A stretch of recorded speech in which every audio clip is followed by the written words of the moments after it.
What's up, everybody? Welcome to Kinda Funny Games Daily for Monday, August 12th, 2019. I'm one of your hosts, Greg Miller, alongside Forbes 30 Under 30, a.k.a. the second best baby blues, a.k.a. the verified one at Tim Geddes. Let Tim host. How you doing, Greg? I'm good, Tim. How are you? I'm fantastic. Did you have a nice weekend? I did. You got your big coffee over there? You're all set to go? Got my big old Trenta, baby. Let's go. Yeah. So it was a perfect Starbucks morning. Now, have you got, wow, how's that? Just I got to, because I do the order ahead now. Of course you do. So you order ahead. Yeah. And then you go and you pull in and you hope that there's like minutes left on the meter. Sure. And hope that it's green. Sure. Because if it's red, those motherfuckers are out there. They're going to get you. Got pulled in the last second. I saw someone was pulling out. It was green. I had like 2 minutes left. All I needed, walk in, grab the coffee, walk out. Now, have you adjusted to your no straw life? No, I never will. Okay. Never will. Never will. Because the sippy top's pretty good. No. No? No good? It sucks. It's all right. It spills too much? Is that what's happened? Yeah. I'm okay with it. Okay. Like, I'd rather this over the paper straw. No paper straw. We just need to not do it. Yeah. Give up on straws if we're going to give up on straws. Sure. Well, Kevin's got that retractable retractable straw he uses. You seen this? I have. Has he shown it to you? Mm-hmm. You should get one of those. No. You like tech? Not like that. Don't you? Not like this. Don't you? It comes out like earpods. It's great, no? All right, whatever. Today we're going to talk about porn on Ninja's Twitch channel, Xbox and exclusives, and more, because this is Kinda Funny Games Daily. Each and every weekday on a variety of platforms, we run you through the nerdy video game news you need to know about. If you like that, be part of the show, patreon.com/kindafunnygames. You can go over there, ask us your questions, comments, concerns, everything under the video game sun. Then tune in to watch us record it live, twitch.tv/kindafunnygames. If you're watching live, you have a special job. Go to kindafunny.com/you're-wrong. Tell us what we screw up as we screw it up, so we can set the record straight for everybody watching later on youtube.com/kindafunnygames, roosterteeth.com, and listening on podcast services around the globe. Housekeeping for you. I'm wearing the Kinda Funny hoodie. Oh, now you might think I'm just wearing the old Kinda Funny hoodie. We finally found new blue for the Kinda Funny hoodie. It is coming back. It is not on the store yet. Kindafunny.com/store. There are other things on the store right now at ridiculous discounts, but eventually this will pop up there. This will pop up there one day, so be ready for it. All right? Kindafunny.com/store. We want to clothe your better half with your bottom half. Put your asses up. Thank you to our Patreon producers, Blackjack and Mohammed. Today we're brought to you by QUIP and EXPERIAN, but I'll tell you about that later. For now, let's begin the show with what is and forever will be the Roper Report. Time for some news. 6 items on the Roper Report. Oh, Baker's dozen. And let me give you a little tease, everybody watching and listening. Number 2 runs right into number 3. So get ready for a journey. Get ready for a journey. But first, we're going to start here. Number 1, Twitch shows porn on Ninja's Dormant channel. This is Luke Plunkett over at Kotaku. I'm going to need some more info on this. I got it for you. I've been seeing this making the rounds, a lot of jokes here and there. Hashtag, what is it, Twitch over party? Like that's what they're calling it. Really bad hashtag, but every league. Anyways, Tyler Ninja Blevins, who recently left his 14 million follower Twitch account behind to go and stream on rival platform Mixer, has issued a statement labeled "Disgusted and so sorry" today after the now dormant account, which he no longer operates, was promoting streams from other users, including one broadcasting pornography. Ninja obviously had no control over that Twitch landing page now since he's left the service for good, and is dismayed in the video below that the page is showcasing other streamers' content. Of course, Kotaku then embeds the Twitch or the Twitter video he put up talking about it. While stating that a split from Twitch had to this point handled professionally, he says the promotion of a porn stream to a still sizable audience, not everyone will have gotten the news that he's moved platforms, is crossing the line, leading Ninja to begin attempts to get his entire page taken down, quote, or at least not promote other streamers and other channels. Now, did that recap it well enough for you? Because I feel like some of these sentences didn't make sense, and I'm not blaming myself. So what happened? Twitch is trying this new thing, they say, right? Where if a stream is offline, they'll do this thing isn't here, or this streamer's not live. Here's some other options for you, other things to look at. Related. They only did this for Ninja. This is something that just popped up on his channel, and the first thumbnail on at least one part of it was just straight up this dude railing some lady.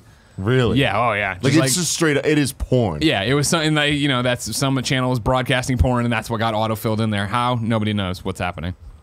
Quote. This is now from the CEO of Twitch. Quote, I apologize, want to apologize directly to @Ninja. That's the quote. I apologize, want to apologize directly to @Ninja that this happened. Emmett Shear, Twitch's CEO, said on Twitter last night.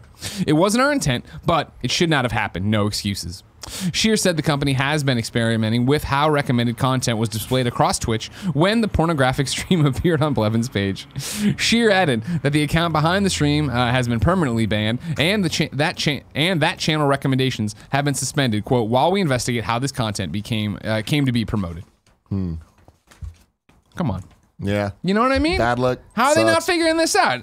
Figure out how to promote content. Yeah, that's the thing is like for this to be like the first out the gate and on the biggest channel ever, for them to make a fuck up this big, not gonna look good. Yeah. Everyone's gonna forget about it tomorrow. Sure, but it's just like what a bonehead move. And I understand what they're trying to do. Okay, cool. Our biggest Twitch page is now gone. So like, what are we gonna do with that space? What can they had a you know, tongue-in-cheek reference to it there, where it was like the ninja you're looking for is in another castle. Like they tried to do that in their first one, and it was like you're showing porn. What the fuck? And then they went and changed it, and then finally just took it down. Yeah, it's a weird thing where it is a great idea in concept, but it's really easy for people to look at that and be like, I don't want this. This is not what I'm signing up for. And we've seen it like even with something as little as Twitter feeds where people get mad about seeing liked tweets compared to just the people that they follow. That's kind of what this is, right? There's also the added level of kind of a weird use of someone's platform.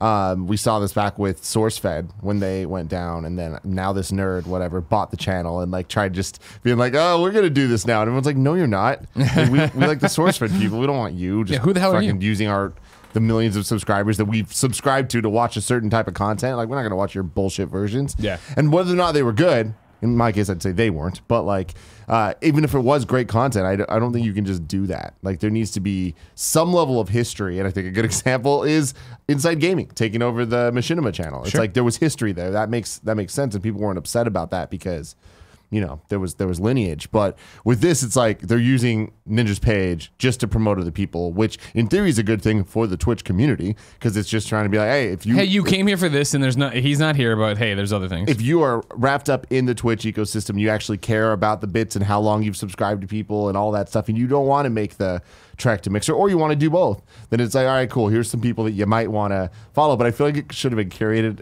a little bit more? I would say a lot more. Like, I definitely think that... Especially because it's apparently like the first time they're trying this out of the gate on their biggest channel. Like, just let the computer decide what gets pulled. Yeah, no, I feel like that should have been like, if you like Ninja, you'll probably like, here's 10 channels, you know? Yeah. Not porn, but I mean... Hey. But even that said, like, you know, and Ninja brings this up in his video. It's a good watch, actually. He's very upset about it, too. Understandably so, right? And he talks about how, hey, like, you know, this has been... as the Kotaku article calls out, professional, right? He's like, you know, he said something to the fact of like, you know, they've made little comments here and there, but it's cool, we've been fine. Like, this is a huge fuck up, let alone the fact that they're using my channel to promote other people. And he's like, you know, the channel I curated for 10 years or whatever he says, and all the, you know, got to 14 million followers. It's like, that's a good point too, that if you came to twitch.tv/kindafunnygames, right, and we weren't streaming, granted, we host a lot of people throughout the day when we're not live. We choose that though. Exactly. If you came here, you came here specifically for us and we weren't live, I'd rather you spend time reading, figuring it out, subscribing, following, what do we do, what's our schedule, then, oh, they're not live, oh, these people are, click and gone. You know what I mean? Like, you don't want that. Yeah. More things for them to figure out as Twitch continues to try to figure this out. Nano Biologist wrote into You're Wrong. It says the hashtag is Twitch is over party.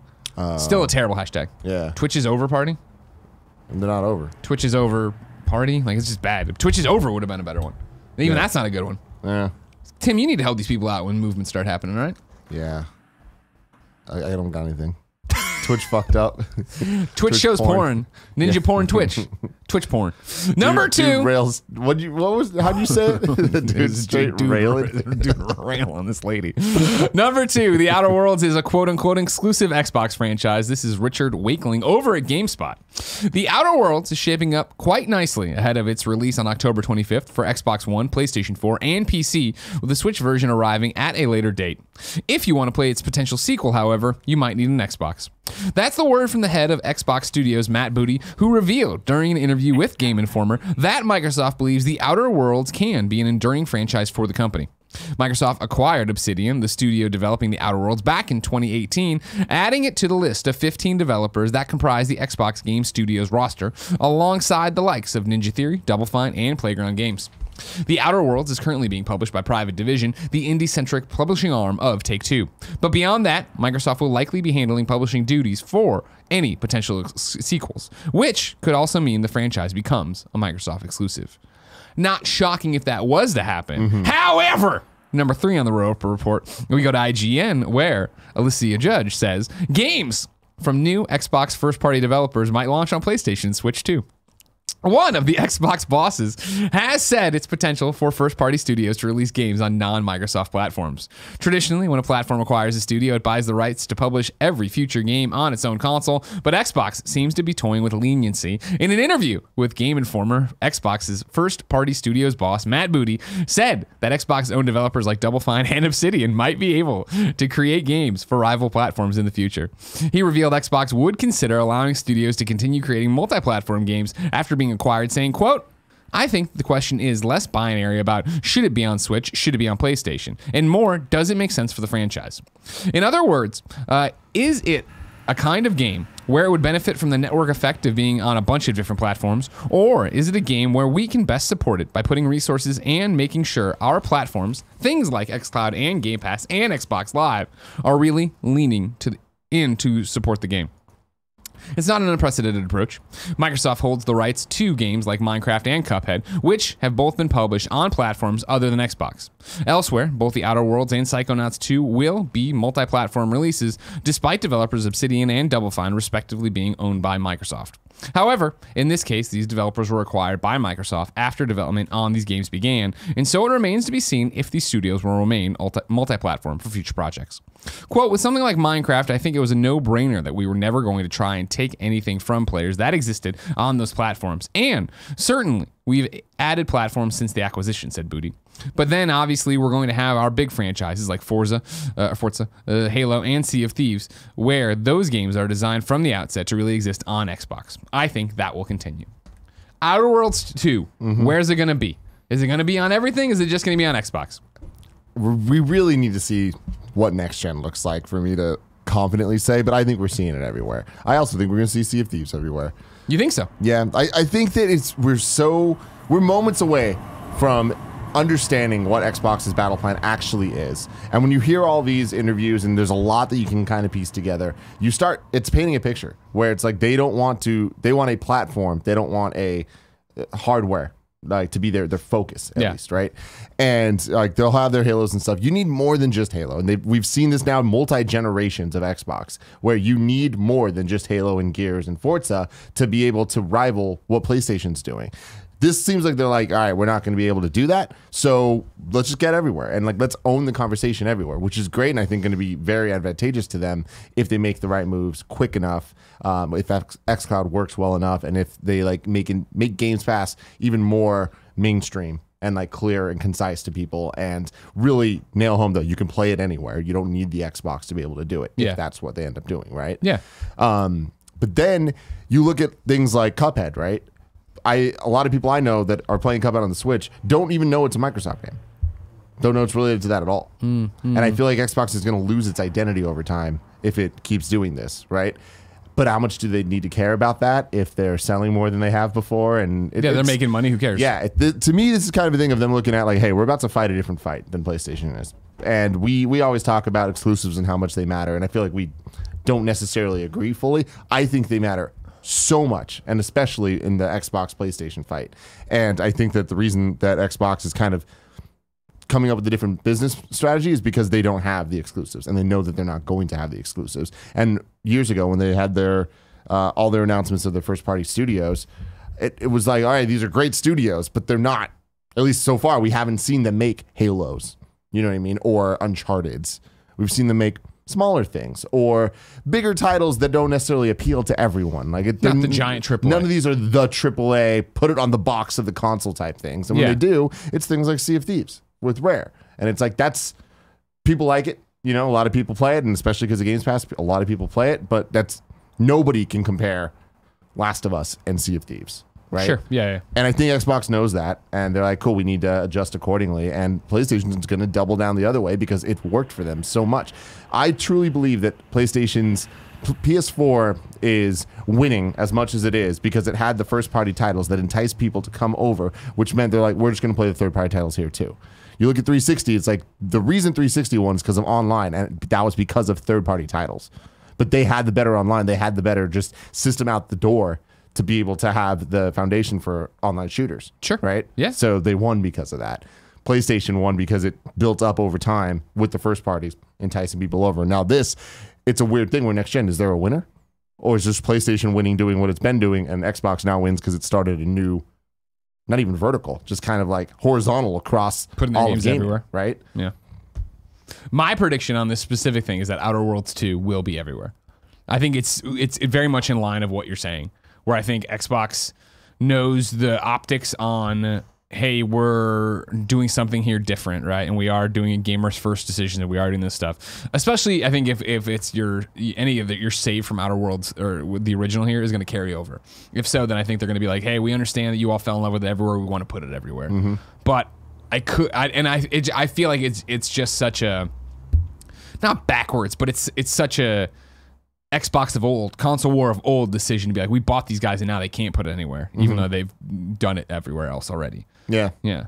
I feel like they wouldn't go and lock this one away. What's most interesting to me is but then obviously we're going to have our big franchises like Forza, Halo, and Sea of Thieves, where those games are designed from the outset to really exist on Xbox, and I think that'll continue. That think is key. You know? Like how long until, like, at what point does it make sense to have any games that are like, truly exclusive when you built the ecosystem out that has Game Pass everywhere and you're putting your games on PlayStation 4? Why not put Halo on PlayStation 4? Because at some point or PlayStation 5, that's a disservice to the community. Yeah. Right? There is no real advantage to having it built from the ground up just for the Xbox if it's only going to be for, you'd have to imagine a smaller group of people if they're going to put their stuff everywhere. Why would anybody specifically want to buy the Xbox? Right? Yeah. I mean, really, it comes down to Game Pass, right? And what they're going to do with Scarlet and all that jazz and what that looks like next time around. Where if that is something that with their streaming technology, you can run Game Pass anywhere, like, is that the solution? And would PlayStation ever allow that? That you can get the Xbox Game Pass on PlayStation? I doubt it. I still think Switch is the most likely candidate and that they will do it. I do think. Yeah. I think they'll break down because it's going to be that whole thing with their streaming technology of Play Anywhere.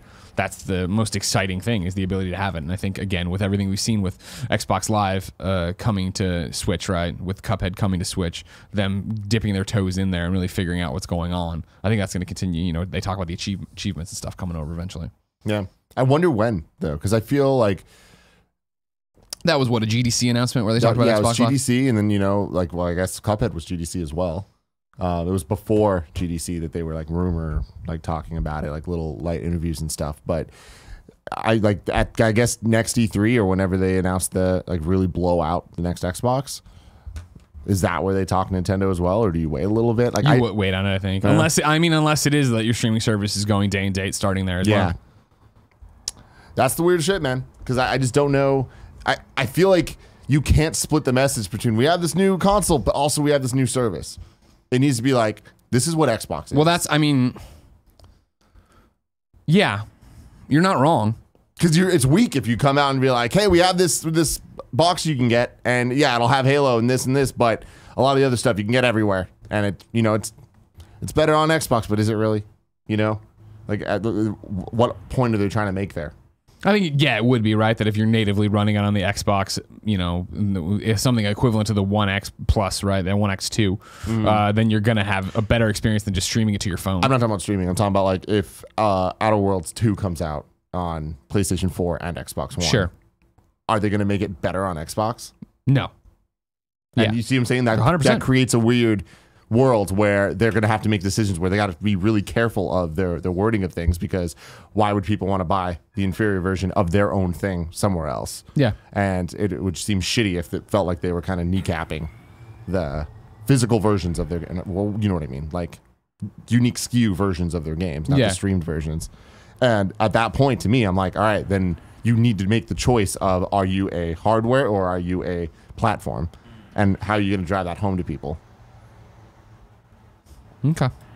Could there be a world where the hardware is now also a service? You buy the hardware and pay a monthly fee, and then you have access to all like the exclusive or first party games. Just I mean, that exists now.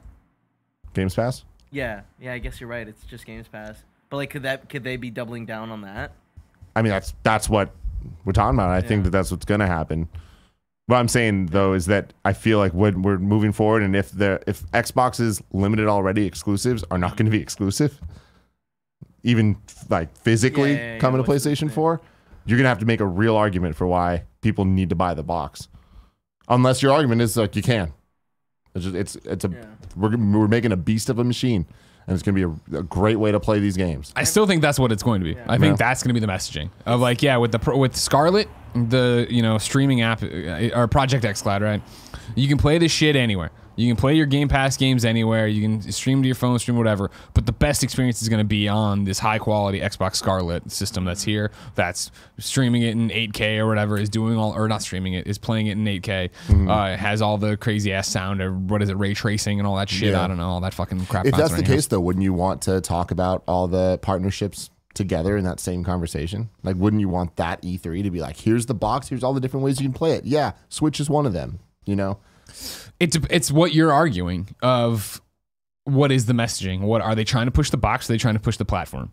If they're trying to push the platform, then yes, you want it all. If they're trying to push the box, no, because you can do a year without Switch. You can do 2 years without Switch, where it's just like, hey, this is this awesome system. We're gonna prove it to all of you when you get your hands on Project X Cloud. And they jump in, they go through, and they're like, holy shit, this works. It's great. I want it on more systems. I want it on more devices. And then it is the next year Megaton at E3 or whatever that like, hey, guess what? It is coming to Switch. Yeah, I guess I'm just looking at it as like a subscription service. If you want those numbers, you want the most amount of machines to be able to subscribe to get the plan to prove that it works. Because then I feel like it's the other way, where it's like the more people playing it, if they're playing on the Switch, like, fuck, I really would want a beefed up system to play this. Then they buy the box, Yeah.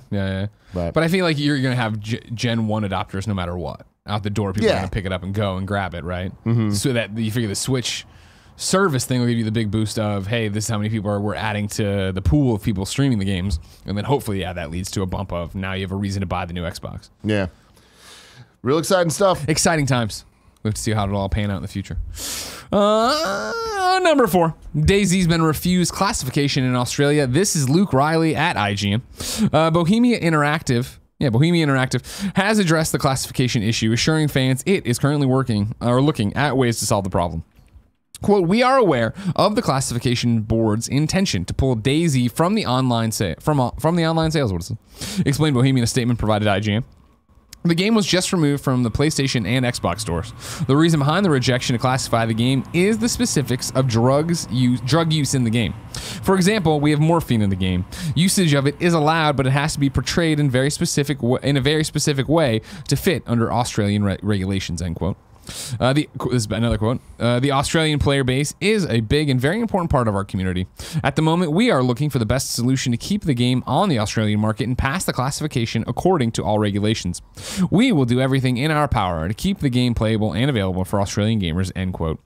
Bohemia specifically mentioning morphine mirrors the classification problem Bethesda had with morphine in 2008 and State of Decay in 2013.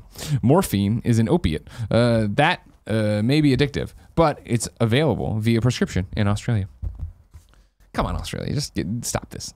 Yeah, I'm sick of hearing all this stuff. You know what I mean? I remember back in the day with Left 4 Dead or whatever, when they had you got shot or whatever, and they had to like turn into flowers or rainbows or some crap like that because they couldn't shoot blood. Get over it. But then Freddie Wong made the video because of that, the flower guns. How do I forget? Great video. Yeah. What's going on with Freddie Wong? I don't see him make stuff anymore. He's more behind the scenes. Yeah. Yes. Puppet master. That's what he's doing? Yeah. Moving his fingers like that? Oh, now he's flying. Oh, Ravenclaw. Okay.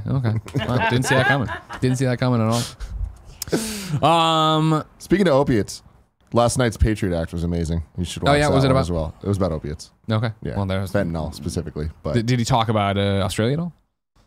DayZ? No. He mentioned Fortnite again though. Oh, okay. Because it's like an addiction? Kind of. Yeah. Okay. Fair enough. I'll let it go. Number 5, Epic to address the brute spawn rates in Fortnite. This is Epic on Reddit.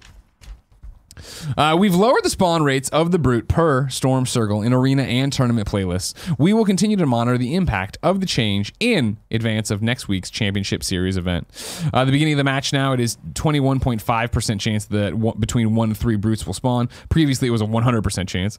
Storm 1, 44% chance between 1 and 4 Brutes will spawn. Previously, it was 100%. Jesus. Storm 2, 40% chance between 1 to 2 Brutes will spawn. Previously, it was 100%. Storm 3, 40% chance between 1 and 2 Brutes will spawn. Previously, it was a 66% chance that 2 would spawn. Storm 4, 10% chance that 1 Brute will spawn. Previously, it was 50% chance that 1 would. And Storm 5, 3% chance that 1 Brute will spawn. Previously, it was 10% that 1 would spawn. Have you seen this or followed this? I know you don't keep your ear to the Fortnite thing. No, but they're the super-powered robots. Right. They added these giant mechs called Brutes, and everybody flipped the fuck out because they kind of ruined the game. Because like everybody was tweeting and hashtagging it of like remove the Brutes or whatever. Remove the Brutes. Because it was just such a pain in the ass. Brutes over party. It was. There was one on the Fortnite subreddit that was great, like, and it was just explaining, if you weren't paying attention, that it just basically turned the final circle into a giant game of hide and seek, and it was this one kid just hiding underneath like one of the angled pieces as this Brute like stomped all around trying to find it and kill it. So I love it. Everybody's getting what they want, it looks like, or at least Epic's paying attention, as they have to with this game that constantly needs to be updated at every step of the way. But good for them. Listening as always, trying to toy around with it. Trying to, first off, put stuff in they think will be cool. Shit, everybody hates it. All right, fine, we'll change it. Tweak, as you always say. Number 6, Grid 2 has been delisted on digital storefronts. This is James O'Connor at GameSpot. Grid 2, the 2013 sequel to Race Driver Grid, is no longer available on digital storefronts across PC, PS3, or Xbox 360. The game has been removed from sale, and while the reasons for this aren't clear, odds are that rights to cars, tracks, or music may have expired. Race Driver Grid was similarly delisted in January 2017. If you visit the game's Steam page, you're greeted with the following message, quote, "At the request of the publisher, Grid 2 is no longer available for sale on Steam. The game is no longer available to purchase digitally on either Xbox 360 or PS3, although no reason is listed on either store. If you've purchased Grid 2 at an earlier point, it remains available to download onto your account to play." Tim? Yes. The ongoing problems of having a digital future. Were you on the show when the DuckTales delisting happened? I was. What was the long and short of that? Similar things where there's no real reason, it just happened? Yeah, Capcom put up a very a Capcom Unity blog post that was like, "You better duck Blur over here because we're taking it the fuck down." And I was like, "Wait, why are you using so many DuckTales puns in a very weird story?" Well, they did it. They just kept saying we're taking it down. My argument there was that was as to when Ultimate Alliance and all that got pulled. That was, Marvel Games coming into power. I think this is, and I'm not even being facetious, I think this is John Drake and Disney Games getting their shit in line, where it's like, cool, this agreement and licensing thing is up, and we're not going to renew because we want to bring everything in-house and we want to own everything, and we don't want games out there that aren't directly involved with us. So that's DuckTales. Grid, I think, that James O'Connor is on the right page here, that, it's probably songs, it's probably car licenses, it's whatever. Yeah, it's upsetting, man. Like the preservation of video games is an important thing, and when you look at a lot of these titles that you wouldn't necessarily think would get the axe kind of randomly out of nowhere. I mean, it was weird enough that DuckTales even was made to begin with. Yeah. But it was. And, like with Grid 2, it's like, I'm sure there's an audience for that is going to be upset that they can't play it or can't get it if they wanted to. Sure. So it reminds me of Scott Pilgrim, the arcade game. The Ubisoft game. Yeah, beat 'em up. Like, game was awesome. You can't get it anymore. Turtles in Time Reshelled or whatever the fuck it was called. Like, that's gone too. Yeah. And those are great games that just gone to time, into the wind, legally at least. Oh, I see what you're doing. But at least if you bought it already, it's still there. Yeah, that's fine. That's good, right? There's some salvation there. Yeah.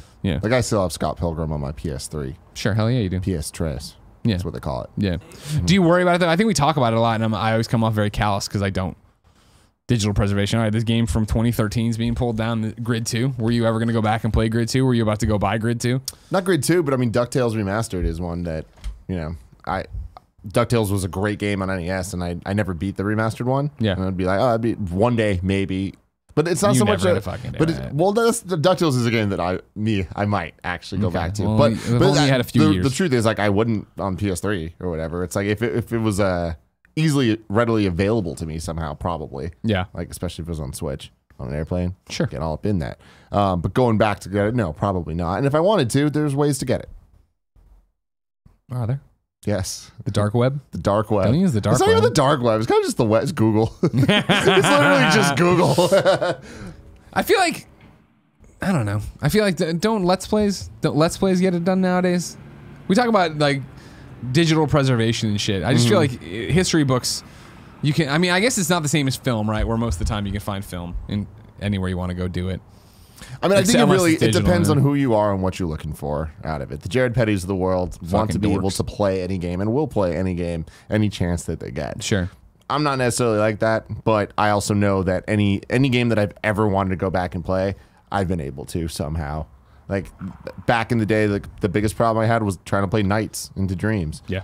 Because Saturns were really hard to come by. I was a poor kid, and the emulators didn't work for the Saturn. Yeah. It fucked everything up, and then they fixed it. And then they released Nights 2 on Wii, and I bought that, and it was horrible. You got burned. I did. Tim. Yeah. I can't wait to see what game burns you next.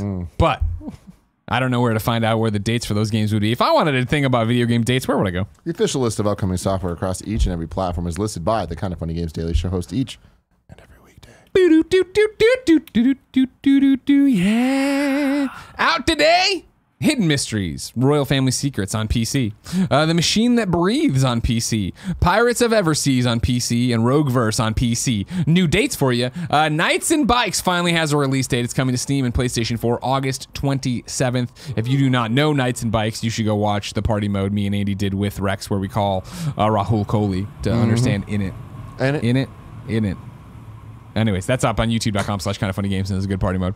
The game nobody can pronounce and everybody yells about, Gris, is coming to iOS August 22nd.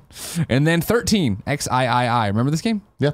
It's getting a remake, which I somehow missed. This is the type of game that's going to get delisted in like 6 years. Sure. It's been delayed, though. It's now coming 2020 to Switch, PS4, Xbox One, 7 years and then. PC. And what? That was the David Duchovny one, right? Isn't that the one where he was like a killer? You wake up, you don't understand what's happening, you go shoot stuff? I never played it. I always got it really confused with the Red Dead series. Huh. Because there was the original Red Dead Revolver. Yeah. Had very similar cover art, if I remember correctly. Are you sure you're not thinking of Gun? You know what? I might be thinking Gun. of Gun. Yeah, Gun was is a Western that I played, and Porty Pete on me while I played it. But I am just talking about the box art. Okay. Totally different. Yeah. Definitely No, I different. don't think that's the same thing. I miss the cell-shaded boom, though. You kidding me? It was awesome. I know that we're still, like, now we're just perfecting it. But, man, there was that moment during the PS2 generation that was just like, you want a game to look fucking shit hot? Yeah, here you go. Add some cells. Yeah. Shade them. Superman the Animated Series one on PS2. Superman Shadow of Apocalypse. Fight for Apocalypse. Shadow for Apocalypse. Yeah, that was a good one, too. It was hot.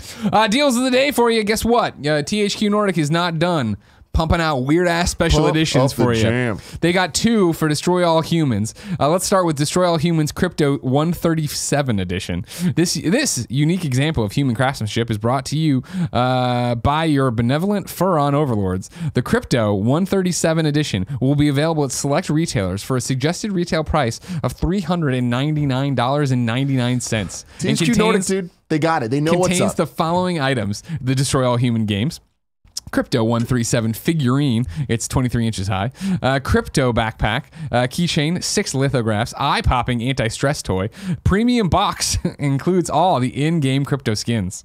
Or you could get the Destroy All Humans DNA Collector's Edition. Holy cow, the DNA Collector's Edition will be available at select retailers for the suggested retail price of $149.99. Destroy All Humans game, Crypto and cow figurine, keychain, 6 lithographs, eye-popping anti-stress toy, premium box, and all the in-game crypto skins. And a Destroy All Humans board game that may or may not No. And that one we did for Darksiders confirm eventually that is only available. It's only available in the really, really, really, really expensive version of Darksiders Genesis. Man, THQ. What are they doing? I don't know. Is it going to work out? I don't know. Do they have time splitters? Someone has time splitters, and I think it's them. Get the fuck on that. That's what I want right now. How much would you pay for a Time Splitter Special Edition? $60. That's it? Okay, you're just going up to retail price. Yeah. That's fair. That's fair. I mean, depending on what it was. What if they gave you a backpack? Yeah, see, I want the games. Yeah. If you gave me, you get the trilogy, I'd be like, all right. I'm in. Yeah. That's what you want. Maybe $70. Wow, up to 70 now. THQ Nordic now owns Time Splitters. Well, where's my Kingdoms of Amalur Reckoning, all right? Get over there, shake it from EA. Here's the fucking thing. Lay it on Greg. me. THQ Nordic, team up with Nintendo, and just bring Time Splitters back as a Switch game, a Switch party game. Understand what it is. It's an old school first-person shooter multiplayer game. Okay. Stupid characters, fun characters. Stupid characters, fun characters. Like, it was just, remember Odd Job? Who could forget? That's all Time Splitters was. You want to be a fucking monkey? You get to be a monkey. You want to be a giant glove hand that's giant? You can do that too. Yeah. His name was Mr. Handy. As it should be. He's quite handy. Was that a catchphrase, or you just make it up? That was his catchphrase. Okay. Time Splitters never caught on for us. I feel like it would have. Yeah. I mean, it was the team that made GoldenEye. Yeah, that was the thing. Is I expanded. remember when it came over. Somebody brought it over to my house for a sleepover, and we were like, we all just went back to playing Perfect Dark. And Time Splitters is very similar to the Fast and Furious, where it just like it hits a point where it's like, okay, we know what we are. Let's just fucking dive in. Okay. Like Time Splitters 2's campaign. Oh, I would give anything to replay that right now. Yeah. Oh yeah. Okay. Cool, Greg. Get the PS2. Wow. It's here. That's right. I think it's connected. Dramatic effect, guys. Sorry, my apologies. It's not here. Cool, Greg will bring it in. Tim, it's time for Reader Mail. But first, I'll tell you about our sponsors. First up, it's QUIP. The easiest way to ease back into a routine? Start it before September, especially if you're headed back to school. Simplify the mornings and evenings now with a simpler electric toothbrush from QUIP. Timed sonic vibrations cover the basics of every part of your mouth and just take 2 minutes twice a day. The mirror mount puts brushing front and center in your bathroom, so you'll remember to bookend your day using the new brush. And the lightweight, compact design means you can bring it along with you on those last summer weekend getaways. So enjoy sleeping in, then ease back into the swing of things with a smile. QUIP has a built-in 2-minute timer that pulses every 30 seconds to remind you when to switch sides and help you clean your whole mouth evenly. Up to 90% of us don't brush for the full 2 minutes or don't clean evenly. Brush heads are automatically delivered on a dentist-recommended schedule every 3 months, and for just $5, a friendly reminder of when it's time to refresh and stay committed to your oral health. 75% of us use old, worn-out bristles that are ineffective. QUIP is one of the first electric toothbrushes accepted by the American Dental Association. They're backed by over 25,000 dental professionals, and they have thousands of verified 5-star reviews. Kinda Funny loves QUIP. I use it. Tim uses it. True. Even Joey Noel uses it. Yeah, I use it today too. This ain't a race.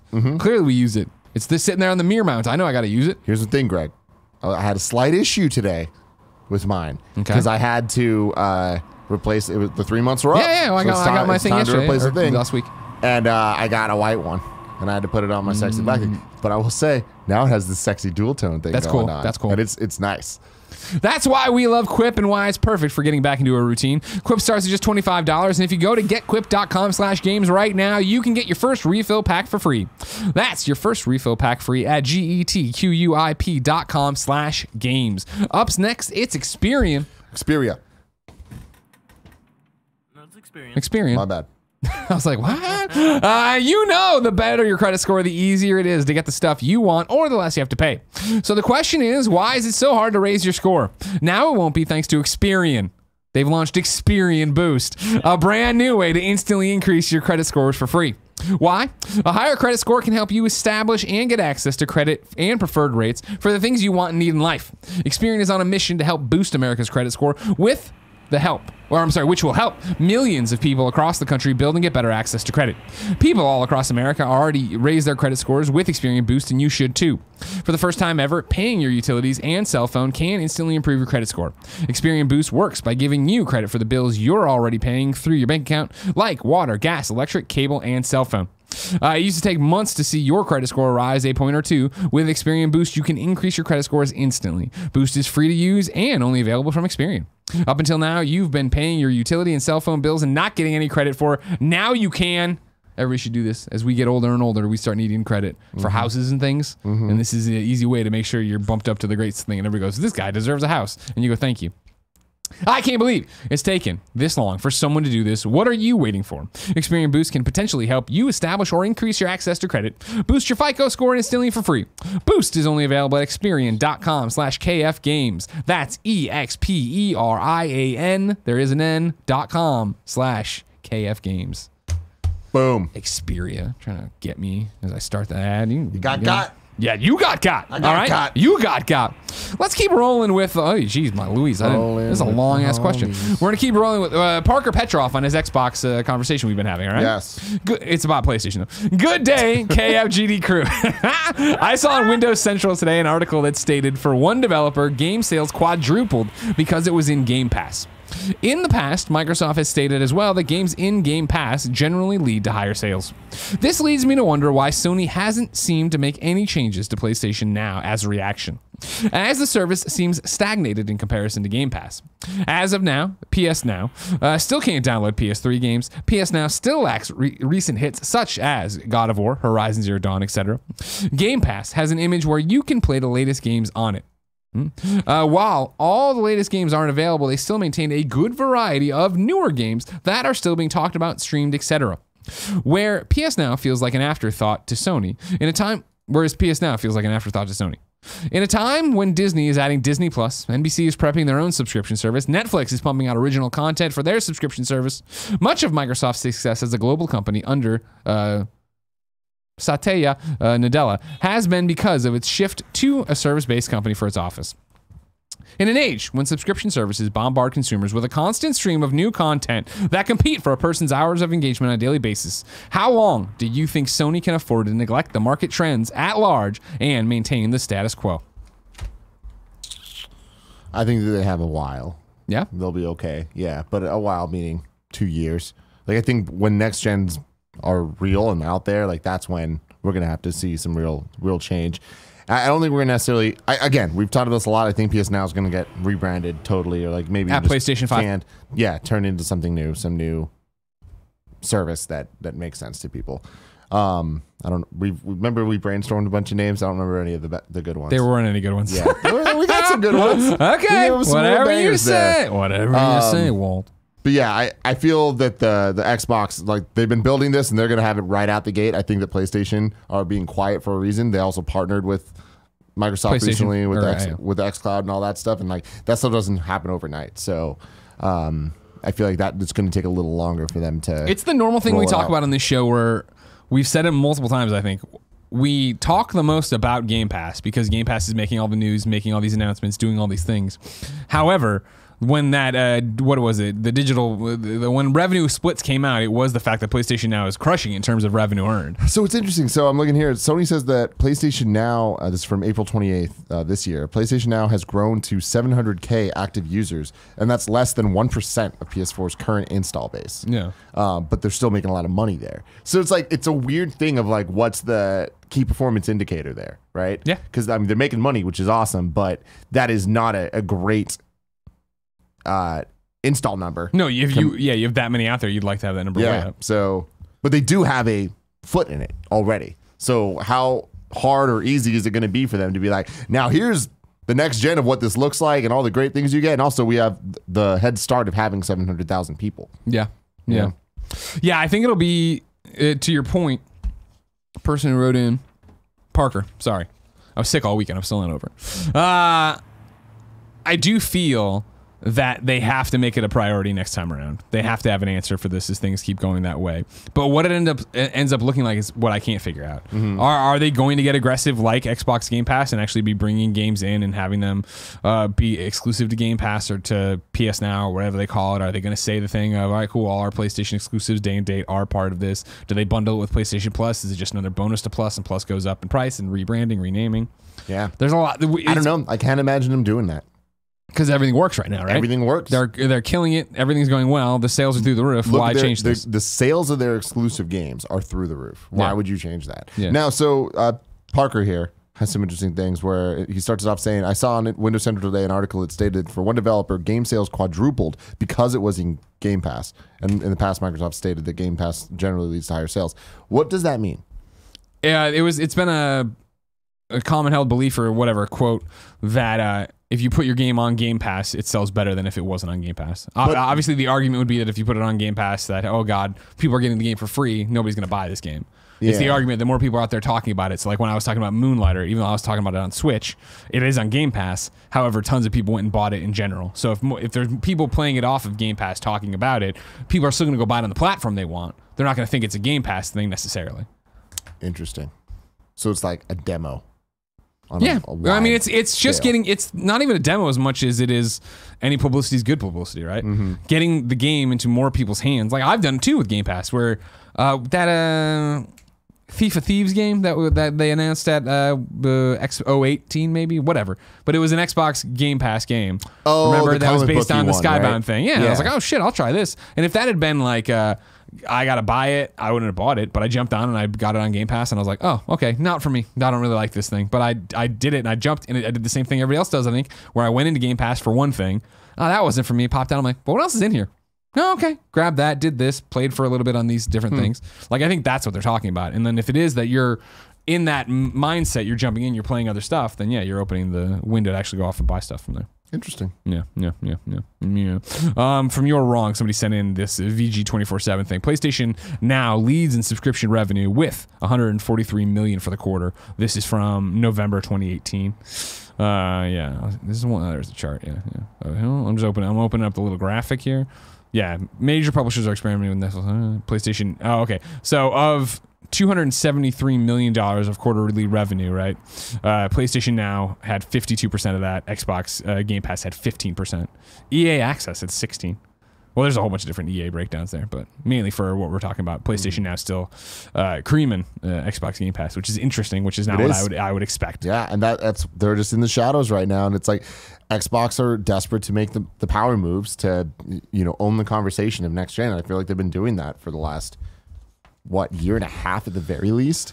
Yeah, they're gonna own it for the next year. You got to imagine, and then PlayStation's gonna come through, and it's not gonna require much of them to win back the conversation pretty easily. You think so? I really do. What do they do? They just keep their exclusives going on. Like, do not have the same, like, have the flipped situation of the PS4, where PS4 launched with no big exclusives for a long time. Yeah. Now, just keep rolling. Have the PS4 and fucking strong. PS5 launches. Just keep going. Like, that's all they have to do to continue their success. Okay. Do you think it's where do you come down then? So is this to continue the success and have exclusive for the PlayStation 5?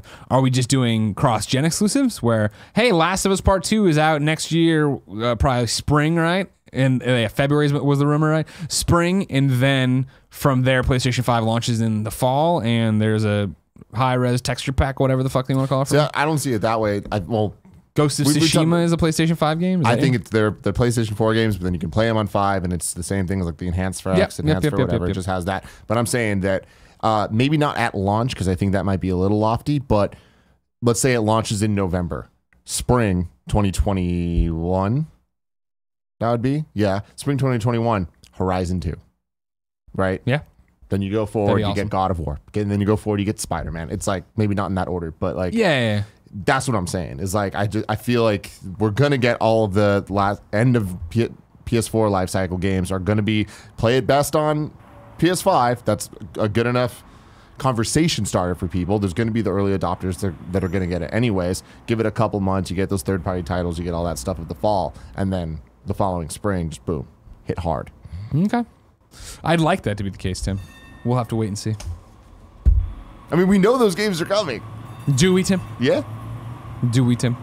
Horizon 2. God, I can't wait. God of War 2. God, I can't wait. Spider-Man 2. God of War 2 is going to be further out. But it's going to happen. Yeah, but Cory Barlog's going to drag his fucking feet forever. You know what I mean? One hit wonder. The Nano Biologist writes in to patreon.com/kindafunnygames and says, hey, Greg and Tim. I hope you guys had a good weekend. What is going on in the gaming world? Booga. I always say his name wrong, I think. Bugha. The 16-year-old Fortnite World Cup champion got swatted, and thankfully it de-escalated quickly. I thought swatting was done. We've had over a year since the last major swatting case, but this just feels like pouring salt into an open wound since we are just getting out of the Ooblets case, where they got continuous death threats for their comments and switched to the Epic Games platform. And then someone threatens to burn down Square in Japan to give them back their... Someone threatens to burn down Square in Japan to give them their money back after losing a game. Why are people so quick to do these heinous acts? Do they not realize how severe these threats are? Or that these threats / actions do carry severe consequences? Please, things just need to calm down so we can all enjoy what we enjoy and move on from what gets us mad. Swatting's not over at all. I just don't think you hear about it necessarily in the biggest of high-profile cases. I saw this one, and did you hear about this or anything? Watch the video of it today. It's totally like, It isn't. We've seen bad swats, right? We've seen swatting go wrong before, right? And be a horrible thing. This one they lucked out on in the fact that one of the responding officers is like lives in the neighborhood and knows him. So like when he got there, he's like, "What's going on?" And like the dad who came and got him and brought him out, this poor 16-year-old who was playing Fortnite at the time, streaming, comes out and like they settled it in like 10 minutes and came back in. He's like, "Dude, I just got swatted. They came in with guns." Yeah. And it's like such a weird fucking thing to do, but that still totally happens. It's just I don't think you hear about it necessarily in the right circles. And I also don't. I mean, as we go into it, you know what I mean? Then you're talking about Ooblets death threats, and you're also talking about Square Enix threats of burning stuff down. Outside of the swatting thing, which is a real, I mean, like, lives are on the line, obviously, when police officers respond with guns drawn and think somebody's being held against their will. When you get to the rest of it, that's just the fucking internet. And it's the same dark side of the internet that's always been there. Yeah. When I review games in 2008 on the internet and people are fucking like, "I'm gonna fucking come kill you, you idiot." All right. Internet sucks. Yeah. But it's awesome. Use it for good. But it's awesome. That's the problem, is it goes both ways. Right, Tim? Absolutely. Okay. So just be the change you want to see, nanobiologist. You want to see. You specifically. This is on you. I'm going to put this on you. No, it's not on you. You know what I mean? It's on everybody. Everybody needs to be the change they want to see. Be better to each other. Things need to calm down so we can enjoy what we enjoy, he says. Enjoy what you enjoy. Celebrate the things you enjoy. Mm-hmm. You know what I mean? I didn't want to put this. I shouldn't say that because I sound like I'm blaming you or something. But I thought about putting the swatting on the news and it's just like, well, no, why? What good comes from that? I've had a couple of those news stories recently. Jeffrey P. Long writes in to patreon.com/kindafunnygames and says, "Hey, Greg and Tim, I like your hair." He's talking to you specifically, for sure. Thank you. It's a good haircut. I do like it too. I just bought my ticket for PAX West for Friday, and I'm so excited. But I've never been to PAX before, or any type of convention actually, and I'm wondering what I'm going to be actually doing. Am I going to be playing games, watching other people play games, waiting in lines for most of the day? Yeah. I was wondering if you could give me an idea of what to expect out of my time there, and just any general tips for a PAX first timer. Thanks for all the hard work. I love you guys. General tips are go in with a plan. Don't just show up and just be like, what's going to happen? Like, you look at. I would start by looking at panel schedules. Sure. And decide which ones interest you at all. Make notes of all those, the times and the rooms that they're in. Then look at the list of games that might be there, like booths and presenters, stuff. Yeah. And see if there's any game that you're like, oh my God, I have to see I that. have to see that. Know that any game you're going to try to play, you're probably going to be in line for an hour minimum. And it's not going to be worth playing the 10-minute demo that you get. Unless it is to you. Choose the one game that you're like, this, especially if you're only there one day. Right? Yeah, you said Friday. Yeah. Of course, I'll see you at 4:30. 4:30. Kind of funny game. I would not play a game if you're only there one day. Yeah. Unless there's something you're like, I got to get my hands on this. And then understand you're going to wait a long time and you're going to miss out on a lot of other things. But I think the panels are a really good thing to get into. And you don't need to go too long to get ahead of time. To get ahead of time. Like, you have to go wait in a line. But I would say more often than not, PAX is pretty good about getting the right size room for the and there's a PAX line Twitter you can follow that keeps you updated on how full a line is. Yeah. Doesn't help you. On top of that, just general fun stuff. It's like, reach out to Kind of Funny best friends and see who else is going. Go on subreddit, meet up with each other, and then hang out, and then you guys can do things together. Tag team. Yeah. Yeah. Everything Tim said there, of course. I think having a plan is it. I think not letting it, let it all roll off your back. You get there, something goes wrong. Who the fuck cares? Go on to the next thing. Go have some fun. It would be helpful, to have somebody to run around with. That's always cool. You can meet Kind of Funny best friends out there. Remember, we're doing a whole bunch of stuff. kindoffunny.com/events. Off the top of my head, on Friday, I'm hosting the Guild Wars 2 event, which is an offsite event you can come to. You don't need a PAX pass. And then, 4:30 is the Kind of Funny Games Showcase PAX panel. You can come to that as well, see a whole bunch of cool games. But look at the panel schedule, go from there. Don't be afraid to talk to people, especially if you're in line for the same thing. We always talk about that. If you're in line for a game, that person's as interested in that game as you are. So turn to your right, turn to your left. Have your Switch with you, play some multiplayer, do some Mario Kart, hang out. Wear deodorant, of course. Bring hand sanitizer. Hydrate as always. Have a food plan. The other cool thing about it, one of the reasons I love PAX West, of course, is that when the convention ends, it doesn't end. You can meet out into Seattle. There's always events going on and things to do. We're still. I think Friday there's a What's Good meetup. You'd have to check on Andrea or Steimer or Britt's stuff about that. I'm still trying to figure out when I want to play Pokemon Go with people and walk around the city. So there's a whole bunch of stuff happening, and secret things. Time to squat up. This is where one of you writes in to patreon.com/kindoffunnygames. Give me your name, username, platform of choice, and why you need help in a video game. I read it here. The best friends come and find you, and everybody plays games together. Today, Sarah needs help. Sarah writes in and says, "Hey, Greg. Like you, I'm a Pokemon trainer. Trying to be The best there ever was, and catch them all. I'm level 38 in Pokemon Go and would like to find some KF best friends to swap gifts with for the XP bonus and reach that level cap.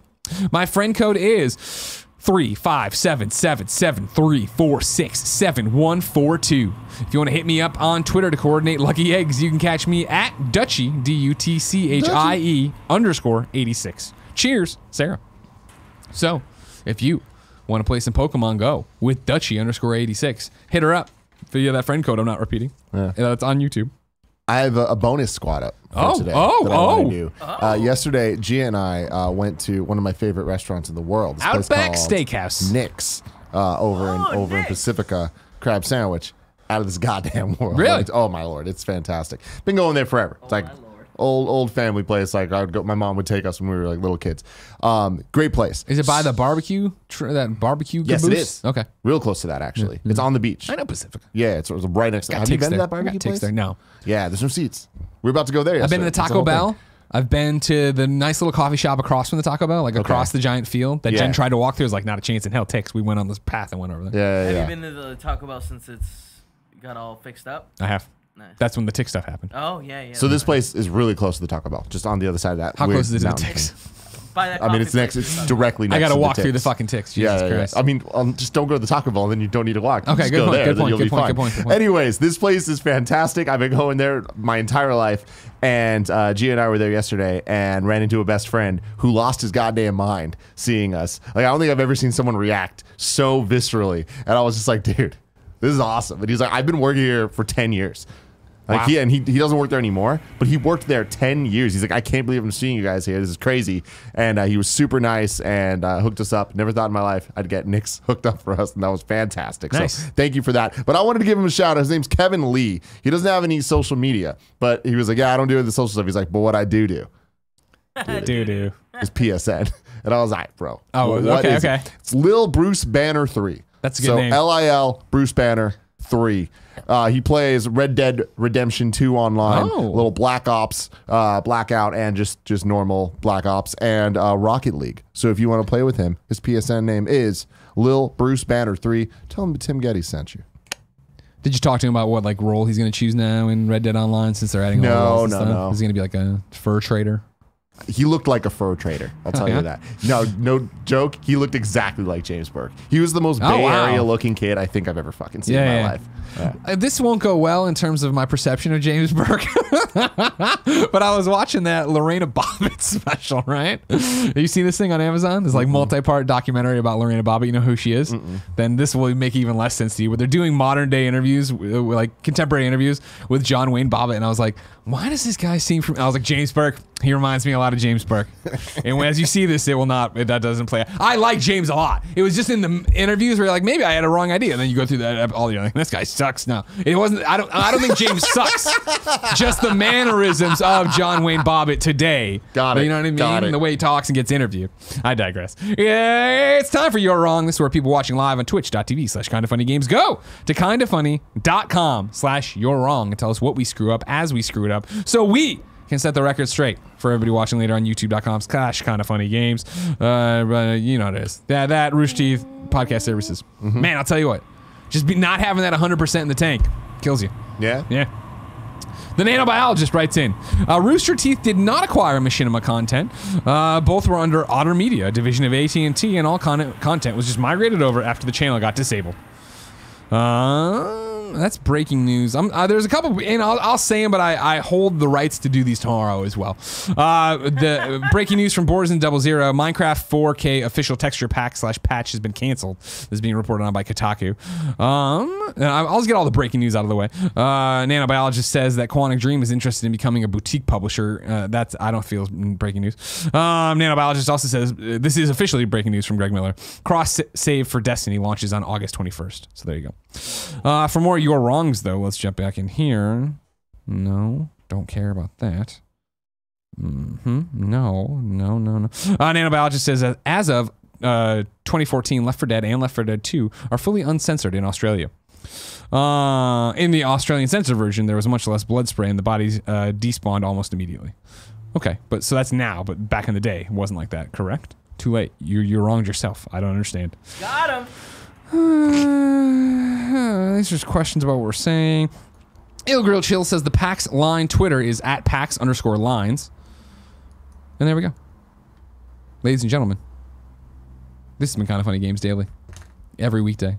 Twitch.tv/kindoffunnygames, YouTube.com/kindoffunnygames, roosterteeth.com, podcast services around the globe. We run you through the nerdy video game news you need to know about. Let's talk about your host for the week. And actually, it becomes a pop quiz for one, Tim Geddes. What the fuck does that mean? Tuesday is listed as Greg and Andrea. Okay. But Greg has to go see his cancer doctor for his annual checkup. And that's going to bleed into the normal Kinda Funny Games Daily time. So the way I see it, you have two options, Tim. Yes. You host with Andrea tomorrow. Okay. And Andrea can lead, I assume. Yeah. I'll reach out to her. Awesome. But then you got Harry Potter right afterwards. Yeah. Which I know you have to do prep work for too. And I know you won't do it today.